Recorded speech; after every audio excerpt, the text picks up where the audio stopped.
The Great Council Chamber of Nexus Station stretched out like a small city. Representatives from hundreds of alien species filled the massive space. Some delegates towered 3 meters tall with crystal bodies that rang like bells when they moved. Others floated in gas clouds, speaking through translation devices. Giant insect-like beings clicked their mandibles as they talked about trade routes and territorial disputes. Ambassador Jin Seo-yun sat at the human section's small table. She looked tiny compared to the alien giants around her. While other delegates waved their arms and spoke in loud voices, Jin quietly wrote notes in an old paper notebook. She used a simple pen, not the advanced digital devices most others preferred. The morning session focused on boring trade agreements. Jin had heard similar arguments many times before. She checked her watch and reached into her briefcase. Other delegates were still arguing about shipping costs when Jin pulled out something that made several aliens stare in confusion. It was a newspaper, an actual paper newspaper from Earth, folded neatly and printed on real paper. The Solar Times had been delivered to the station by the weekly supply ship from Earth. Jin unfolded it with practiced movements and began reading the front-page headlines. A crystalline delegate from the Vorthak Republic made a sound like breaking glass. Ambassador Jin, are you reading recreational materials during council session? Jin looked up from her newspaper. Just catching up on news from home. Please continue your discussion about copper mining rights. The alien delegates exchanged glances. Humans were known to be strange, but reading newspapers during important meetings seemed especially odd. Jin returned to her paper, scanning articles about Earth weather patterns, asteroid mining operations, and agricultural reports from the colonies. Then, the alarms started. Red lights flashed throughout the chamber. Emergency broadcasts filled the wall screens. The calm morning session exploded into chaos as urgent messages poured in from across the galaxy. High Commander Zeth Kari of the Valdris Empire stood up to his full 3-meter height. His reptilian features showed alarm as he read the incoming reports. The Scarith Dominion has launched attacks on 12 systems simultaneously. They are targeting Nexari Coalition worlds. The chamber erupted. Delegates from military species immediately began discussing fleet movements. Representatives of peaceful civilizations called for emergency diplomatic talks. Economic powers worried about disrupted trade routes. Ancient species activated isolation protocols and prepared to retreat to their home systems. Through all the chaos, Jin continued reading her newspaper. She turned to page 2, scanning an article about solar flare activity affecting communication satellites. Another piece discussed new shipping routes through the Centauri sector. A small story mentioned weather delays affecting grain shipments from agricultural worlds. High Commander Zeth Kari approached Jin's table. His heavy footsteps shook the floor. Ambassador Jin, are you aware that Galactic War has begun? Jin looked up calmly. Yes, I heard the announcements. 12 Nexari systems under attack. The Scarath are using their new plasma lance weapons and improved shield technology. Then why are you reading Earth newspapers instead of coordinating your species' response? Jin folded the newspaper neatly and placed it on her table. She made a single note in her paper notebook. Because panic reactions rarely produce good solutions, High Commander, the Scarath are counting on exactly this kind of emotional response. Around them, alien delegates shouted orders into communication devices. Military species demanded immediate fleet deployments. The peaceful Nexari representatives pleaded for someone to save their research colonies. Everyone seemed to be moving fast and speaking loud. The human fleet contingent consists of only 12 vessels, Zeth Kari said. Surely you must coordinate with larger powers to have any impact on this crisis. Captain Tanaka has her orders, Jin replied. She checked her watch again. Earth's ships are positioned where they need to be. Which is where? Our intelligence shows human vessels near the outer rim sectors, far from any combat zones. Your people appear to be running from the fight. Jin smiled slightly. High Commander, how many wars has your species fought against the Skarath? 3 major conflicts over the past century. We have extensive battle experience. And how many did you win? Zethkari's expression darkened. The Skarath possess superior weapons technology. Victory requires overwhelming numerical advantage. Or different thinking. Jin opened her notebook and showed him her recent notes. The writing was in simple Earth script, but the symbols and numbers meant nothing to the alien commander. Tell me, what do you know about the Skarath supply chains? They have advanced logistics capabilities. Their fleets can operate independently for extended periods. But they still need raw materials for their weapons, rare elements that only exist in certain systems, and their coordination requires communication networks that can be disrupted. More emergency reports filled the screens around the chamber. Skarath forces were advancing on multiple fronts. Allied fleets were scrambling to respond, but early battle reports showed the attackers were winning every engagement. Jin reached for her personal communication device. Instead of contacting Earth's military command, she began sending messages to civilian organizations, merchant guilds, research institutes. Even tourist companies received brief coded transmissions. What are you doing? Zethkari demanded. Activating a network that's been years in the making, Jin said. She sent 3 more messages, then put the device away. High Commander, your people have impressive warrior traditions. You understand honor and direct combat, but sometimes the best way to win a war is to avoid fighting it the way your enemy expects. The chaos in the chamber continued to grow. Representatives from dozens of species argued about fleet positions and defensive strategies. Everyone seemed to have a different plan, but all the plans involved rushing military forces directly toward Skarath positions. Jin stood up and gathered her newspapers and notebook. If you'll excuse me, I have some reading to finish. I suggest you watch carefully over the next few hours. You might learn something new about human military thinking. She walked calmly toward the exit while alien delegates stared after her in confusion. Behind her, emergency klaxons continued to wail and urgent voices filled the air. Somewhere across the galaxy, Skarath forces pressed their attacks against increasingly desperate defenders. But Jin Seo-yun had seen patterns in her morning newspaper that others missed. Earth's response would not be what anyone expected. High Commander Zethkari followed Jin out of the council chamber. His heavy footsteps echoed in the corridor as he caught up to the human ambassador. Other alien delegates rushed past them, heading to emergency communication centers and military command posts.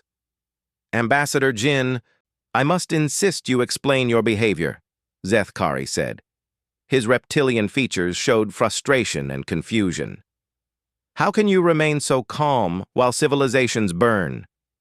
Jin stopped walking and turned to face the towering commander. Even standing at his full height, she barely reached his chest. High Commander, may I ask you something? When you fought the Skarath before, how did your battles usually begin? With intelligence reports about enemy fleet movements, then rapid deployment of our forces to intercept them before they could establish superior positions. And then? Direct engagement. Our warriors are brave and our weapons are powerful. We fight with honor. Jin nodded. Exactly what the Skarath expected. They study their enemies, Commander. They know how every major species responds to military threats. Your people charge into battle with courage. The Nexari evacuate and call for help. The economic powers activate their defensive fleets. Everyone follows the same patterns they always follow. They reached a quieter section of the station where large windows showed the star field outside. Jin sat down on a bench and reopened her newspaper. The Skarath are counting on predictable responses. They planned this entire campaign around how they knew everyone would react. Are you saying we should not defend ourselves? I'm saying that doing exactly what your enemy expects rarely leads to victory. Jin pointed to an article in her newspaper. Look at this story about asteroid mining disruptions in the Sol system. Seems unimportant, right? Zethkari leaned down to read the small text. The translation device built into his armor converted the Earth script to his language. Mining equipment failures have reduced titanium output by 12%. Local shipping delays expected. Now, this article about agricultural problems on the farming worlds. Jin showed him another story.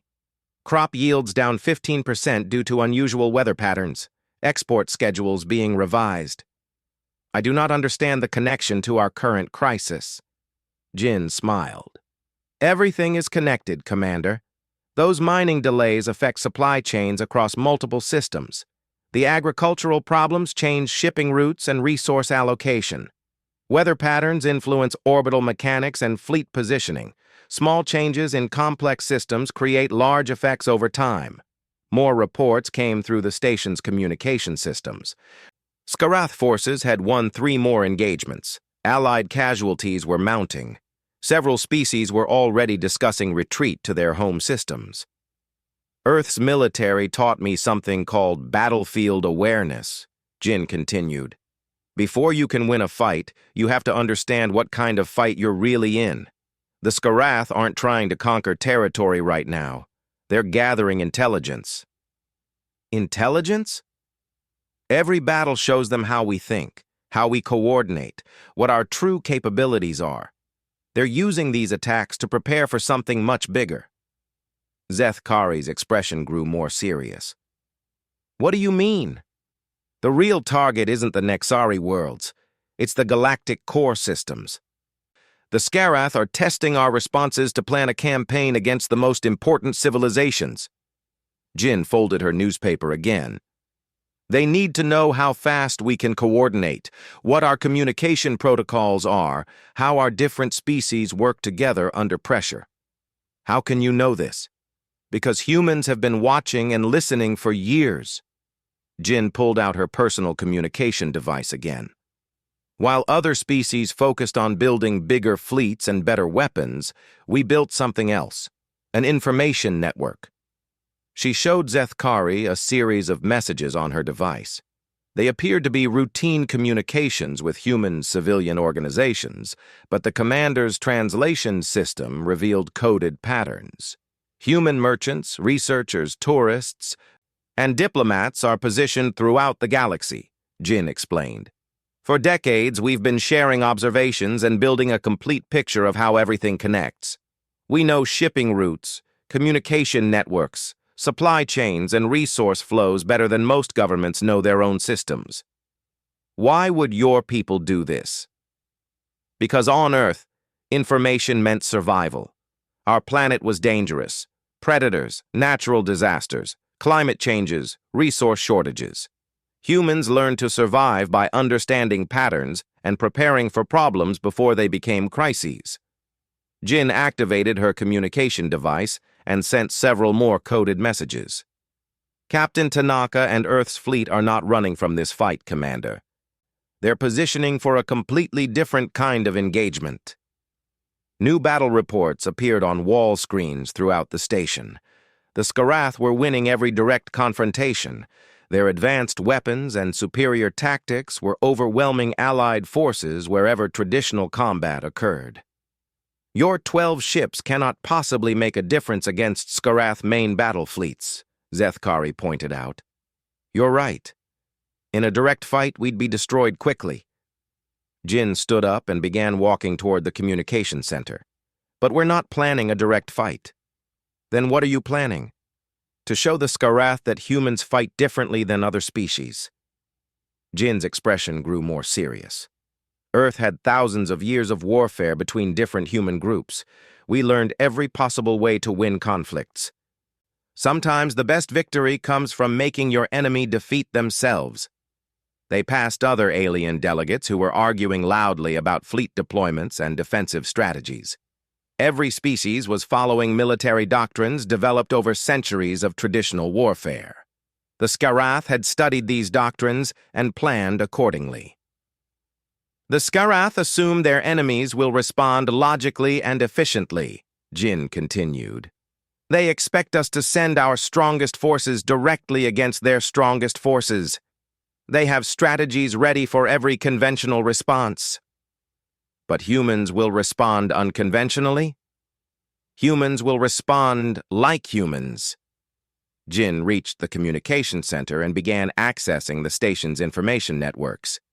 We'll use advantages that other species don't have: patience, flexibility, and the ability to see connections that others miss. Data streams filled the screens around them. Jin's fingers moved quickly over the interface, pulling up shipping manifests, communication logs, and resource allocation reports from across the galaxy. "Look at this," she said, highlighting patterns in the data. Skarath supply ships have been moving through specific routes for months. They're using systems that other species consider strategically unimportant.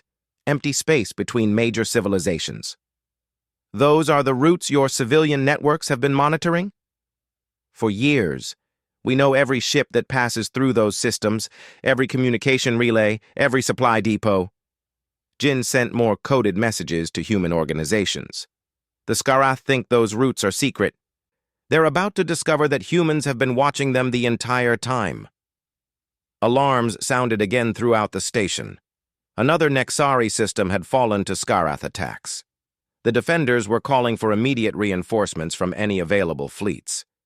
Zethkari looked at the urgent reports, then back at Jin. "Ambassador, I hope your people know what they're doing. If Earth's strategy fails, the Skarath will have learned even more about human capabilities." Jin smiled as she sent one final message. "Commander, humans learned a long time ago that the biggest risk is often doing nothing different at all." Dr. Kamal Hassan arrived at Nexus Station 6 hours after the first attacks began. The human military analyst carried a data pad filled with information that had taken months to collect and analyze. He found Ambassador Jin in the communication center, still sending coded messages to human organizations across the galaxy. "The patterns are exactly what we predicted," Dr. Hassan told Jin as he sat down beside her. "The Skarath attacks follow a plan that was months in preparation." High Commander Zethkari, who had been watching Jin work, turned his attention to the new arrival. "Dr. Hassan, please explain what you mean by patterns." Hassan activated his datapad and projected holographic displays into the air above their table. The images showed star maps with various colored lines connecting different systems. "These red lines show Skarath supply ship movements over the past 6 months, Hassan explained. "Blue lines are communication traffic patterns. Green lines represent personnel transfers and equipment shipments." Zethkari studied the display. "I see many connections between systems, but what does this tell us?" "Everything," Jin said. She pointed to clusters of activity on the map. "Look at how the lines converge here, here, and here. 3 months ago, the Skarath began moving resources toward these positions. 2 months ago, they started transferring military personnel to these same areas." "Standard military preparation," Zethkari observed. "But look at the timing," Hassan added. He changed the display to show the movements in sequence. The Skarath didn't just prepare for these attacks. They prepared to study how everyone would respond to these attacks. New data appeared on the hologram showing current battle locations. Each engagement was marked with detailed information about allied forces, weapons used, and tactical approaches. "Every species is fighting exactly the way the Skarath expected," Jin continued. "Your people are charging directly at their strongest positions. The Nexari are evacuating their most valuable assets. The economic powers are protecting their trade routes. Everyone is following their established military doctrines." Hassan pulled up more data. "The Skarath are recording everything. Fleet speeds, weapon capabilities, communication protocols, coordination methods. This isn't conquest, it's intelligence gathering on a massive scale." "Intelligence for what purpose?" Zethkari asked. Jin and Hassan exchanged glances. "The real war," Jin said quietly. These 12 systems aren't the target. They're practice runs for attacks on the galactic core worlds. The holographic display changed again, showing the most important civilizations in the galaxy.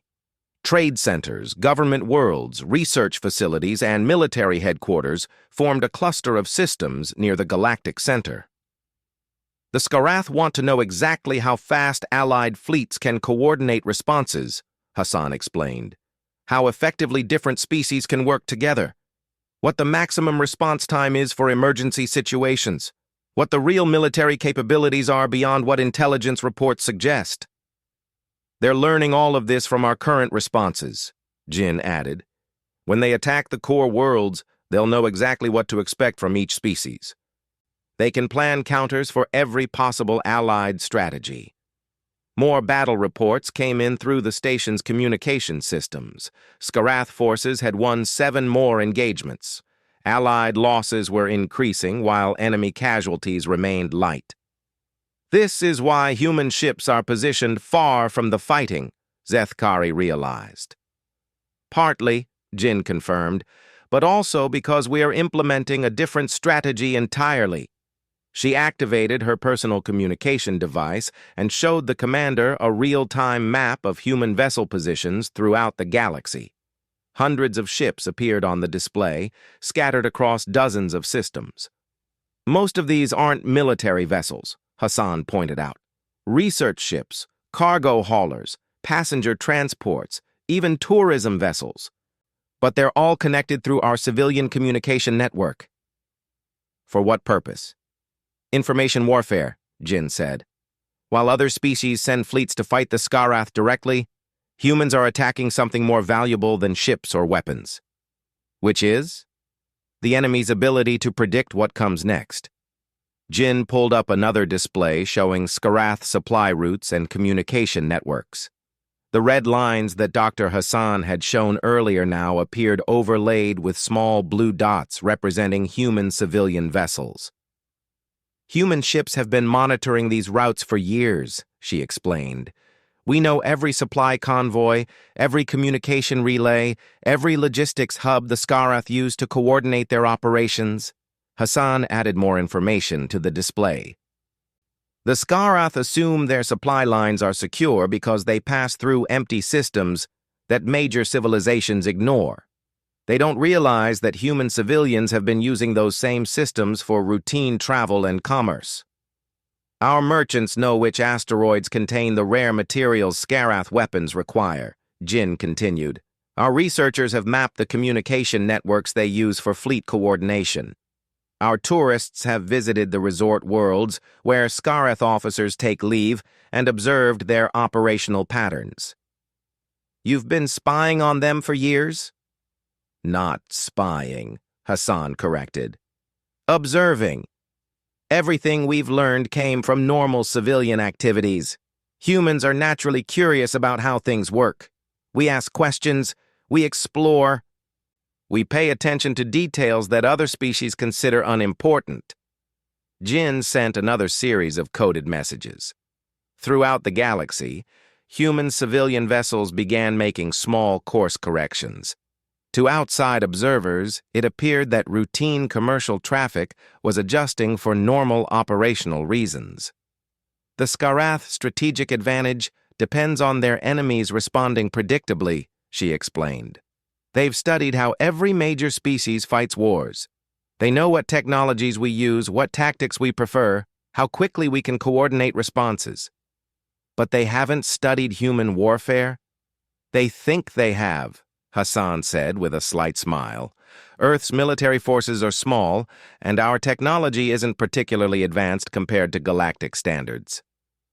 Most species assume humans aren't a significant military threat, which is exactly the assumption we want them to make, Jin added. The communications center received more urgent reports. Skarath attacks were intensifying. Several Nexari research colonies had been completely destroyed. Allied forces were calling for immediate reinforcements from any available fleets. High Commander Zethkari studied the displays showing human ship positions and Skarath supply routes. Ambassador, when will Earth's true response begin? Jin checked her chronometer and sent one final message. In approximately 30 minutes, Captain Tanaka will discover that the Skarath have made a critical mistake. What mistake? They assumed that humans would respond to this crisis the same way other species respond to military threats, Hassan explained. But we're not responding as a military species, Jin concluded. We're responding as humans. Captain Yuki Tanaka stood on the bridge of the Earth vessel, Yamato, watching her tactical displays with calm concentration. Her small fleet of 12 ships floated in empty space, 3 light-years from the nearest Skarath battle. To outside observers, the human vessels appeared to be avoiding the conflict entirely. Captain, receiving final authorization codes from Ambassador Jin, reported Communications Officer Park. Operation Dandelion is approved for immediate execution. Tanaka nodded and activated her command console. All ships, this is Yamato Actual. Begin Phase 1 deployment. Signal our civilian network that the pattern is green. Across the galaxy, hundreds of human civilian vessels received the coded transmission. Merchant ships adjusted their routes slightly. Research vessels changed their scanning patterns. Tourist transports modified their travel schedules. Each movement appeared routine and unrelated to the ongoing military crisis. But the movements were not random. Dr. Hassan had calculated precise positions and timing months in advance. Every human vessel was now positioned to provide intelligence coverage of critical Skarath supply routes and communication networks. Captain, first targeting data coming in from Merchant Guild vessel Lucky Strike, Park reported. They've identified a Skarath supply convoy in the Outer Rim sector. On Tanaka's tactical display, enemy vessels appeared as red dots moving along a route that most military analysts considered strategically unimportant. The Skarath had been using these empty systems to transport rare materials needed for their advanced weapons. Research vessel Discovery reports communication relay positions in Sector 7, added Tactical Officer Chen. Tourist transport Wanderlust confirms Skarath command ship locations near the neutral zone.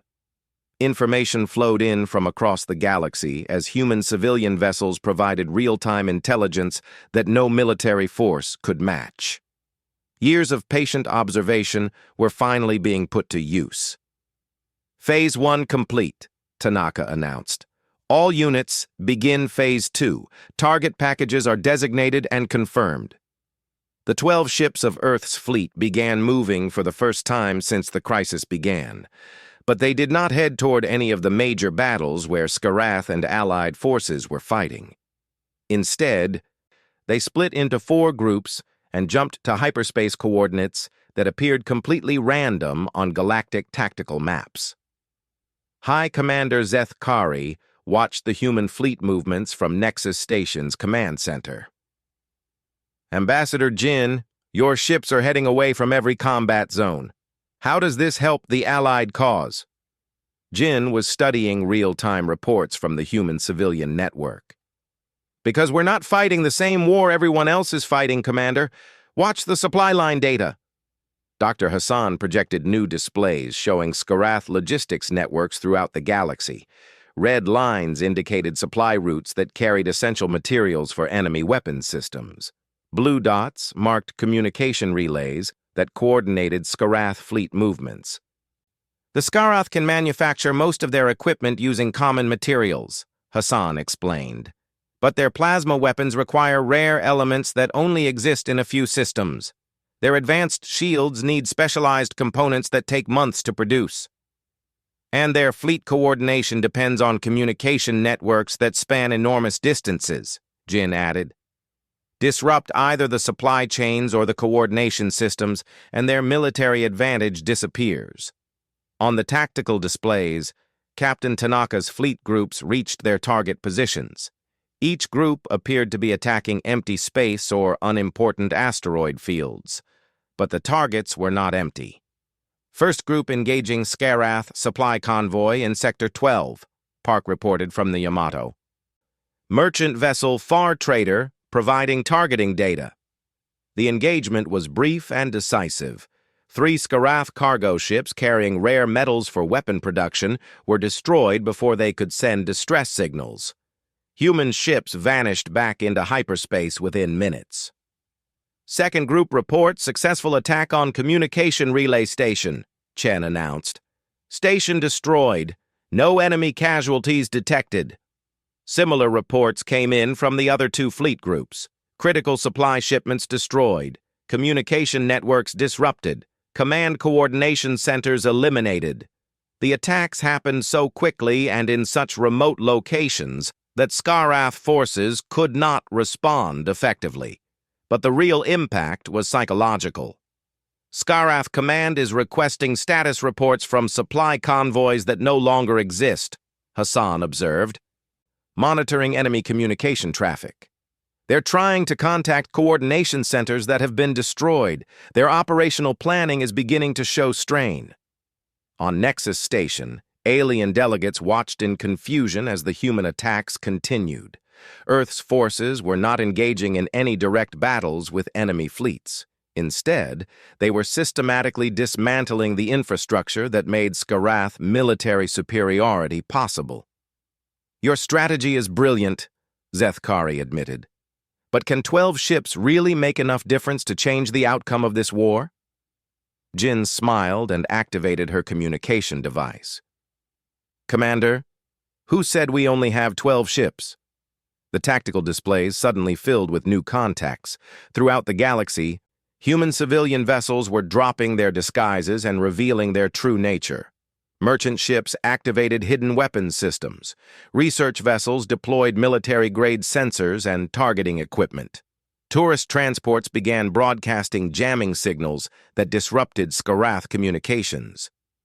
For years, human civilian vessels have been traveling throughout the galaxy, Jin explained, learning routes, mapping systems, studying alien technologies. But they were also preparing for this moment.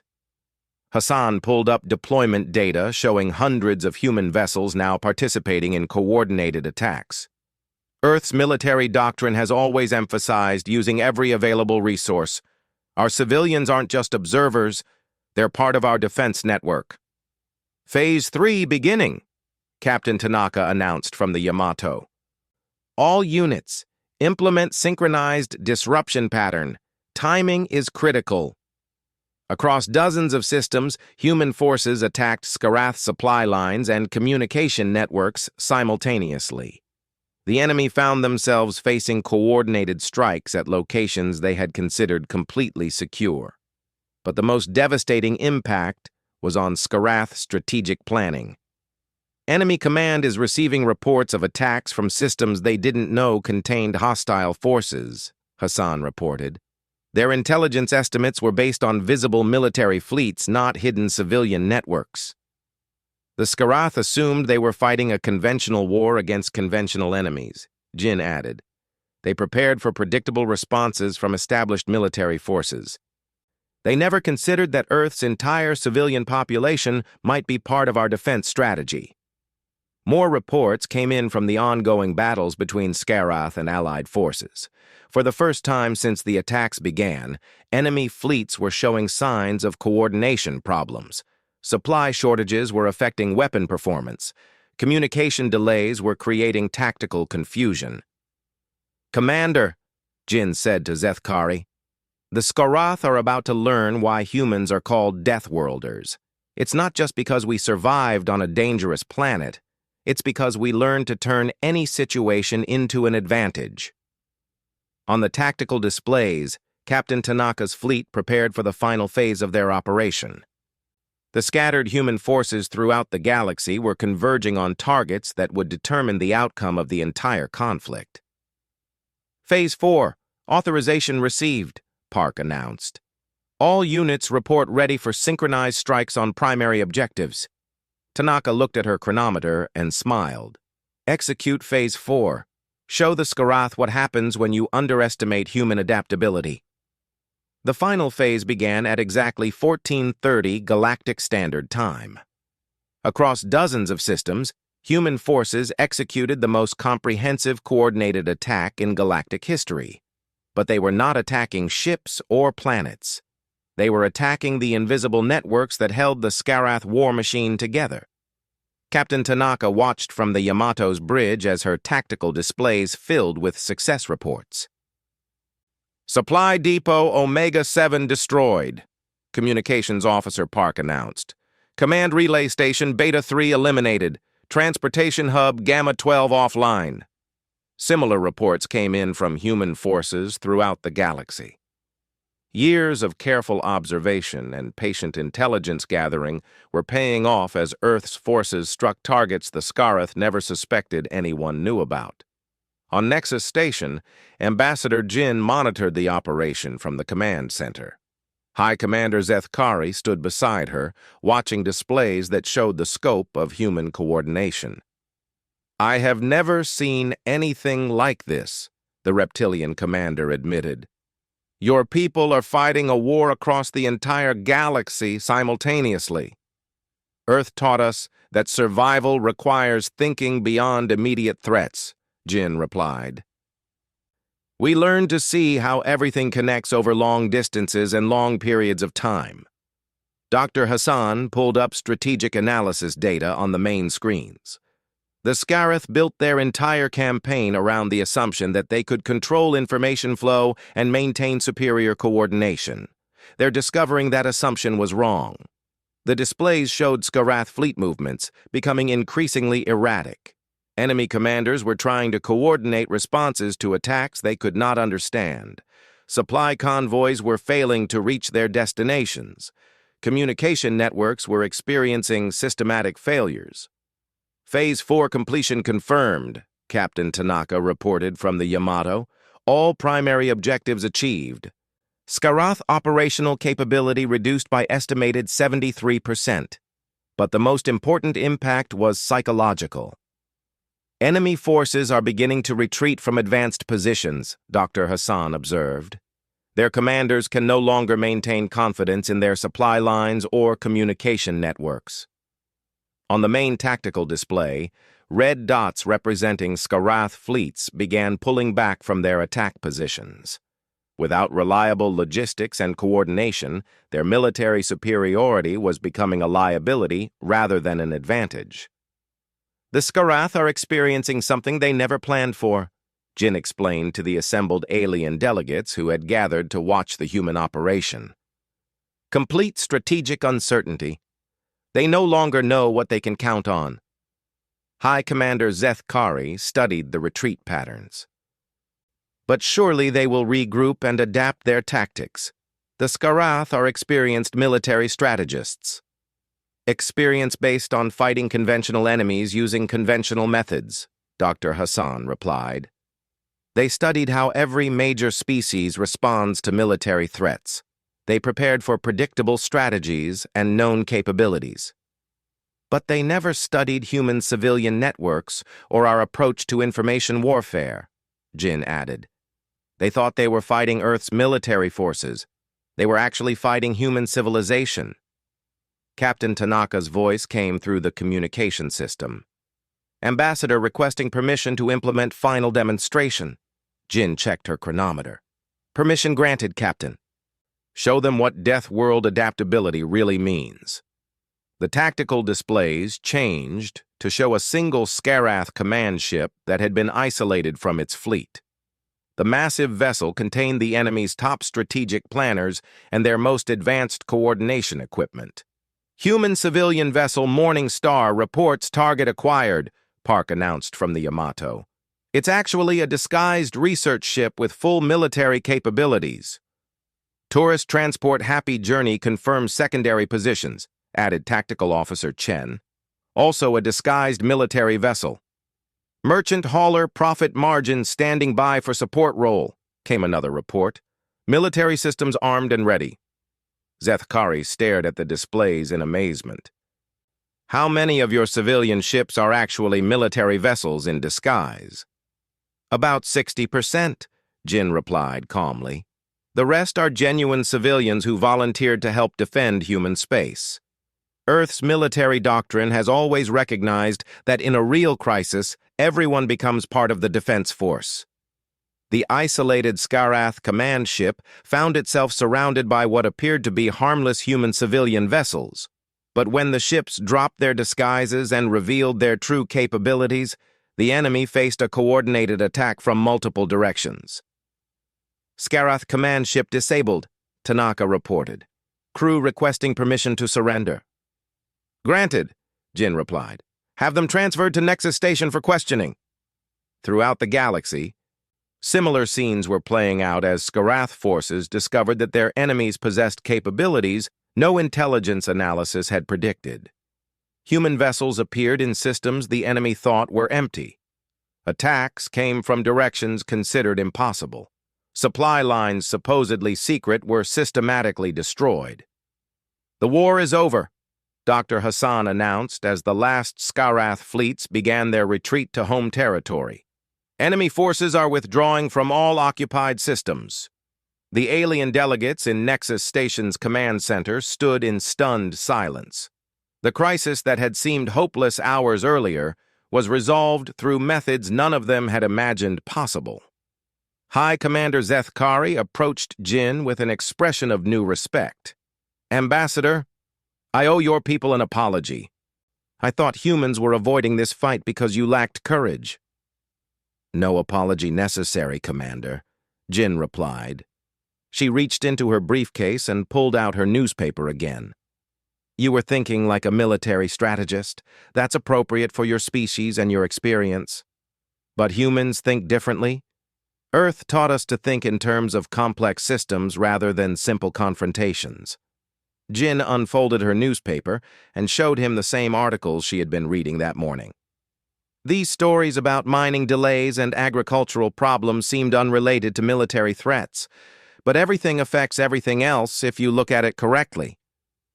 And humans learned to see those connections? We learned to survive by understanding that small advantages, used correctly over time, can overcome much larger immediate threats. Jin folded the newspaper neatly and made a final note in her paper notebook.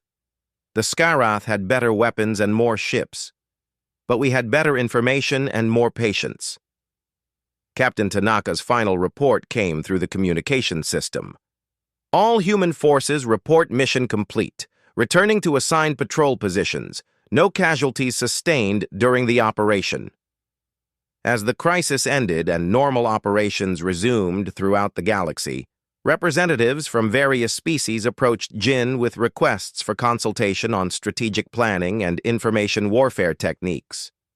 We would be happy to share our knowledge, Jin told them, but remember that human strategic thinking developed over thousands of years of survival challenges. You cannot learn it quickly. High Commander Zethkari remained after the other delegates had left.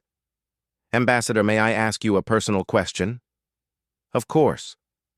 When you were reading your newspaper this morning, did you already know how this crisis would end? Jin smiled and packed her materials back into her briefcase. Commander, I knew that panic responses and predictable strategies would not solve the problem. I knew that humans had been preparing for situations like this for years. I knew that patient observation usually reveals solutions that emotional reactions miss. But you knew the specific outcome? I knew that humans would respond like humans, Jin replied. And for species that survive on death worlds, that's usually enough. She stood up and headed toward the exit, ready for the next diplomatic session. Behind her, the command center's displays showed peaceful star maps with normal traffic patterns resuming throughout the galaxy. The Skarath had learned that superior technology and conventional military thinking were no match for human adaptability and unconventional strategy. And the rest of the galaxy had learned why Earth's representatives remained calm during crises. Sometimes the best way to win a war was to understand that it was never really about the war at all.